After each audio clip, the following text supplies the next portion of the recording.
एक गांव में एक बूढ़ा किसान रहता था। उसके 4 बेटे थे जो बहुत हट्टे-कट्टे थे, लेकिन बहुत आलसी थे। वे सारा दिन बस गांव में इधर-उधर बैठकर गप्पे मारते और अपना समय बर्बाद करते थे। किसान को हमेशा ये चिंता सताती थी कि उसके मरने के बाद उसके बेटों का क्या होगा। एक दिन किसान बहुत बीमार पड़ गया।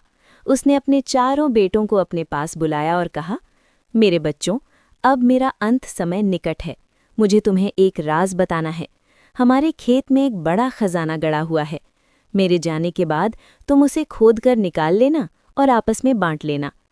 कुछ दिनों बाद किसान की मृत्यु हो गई। पिता के अंतिम संस्कार के बाद चारों बेटों ने खजाने की तलाश शुरू की। उन्होंने सोचा कि अगर वे पूरा खेत खोद डालेंगे तो खजाना जरूर मिल जाएगा। वे सुबह से शाम तक खेत की खुदाई करने लगे। उन्होंने चप्पे-चप्पे को खोद डाला, लेकिन कई दिनों की मेहनत के बाद भी उन्हें सोने का एक सिक्का तक नहीं मिला। वे बहुत निराश हुए और अपने पिता को कोसने लगे। तभी गांव के एक समझदार व्यक्ति ने उन्हें देखा और सलाह दी, देखो, तुमने खेत तो खोद ही दिया है, अब इसमें बीज क्यों नहीं डाल देते। बेटों ने बेमन से खेत में बीज बो दिए। उस साल बारिश बहुत अच्छी हुई और देखते ही देखते पूरा खेत लहलहाती हुई फसल से भर गया। जब उन्होंने फसल बेची तो उन्हें बहुत सारा पैसा मिला।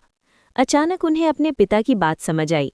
खेत में गड़ा असली खजाना कोई सोना चांदी नहीं, बल्कि मेहनत से पैदा हुई फसल थी।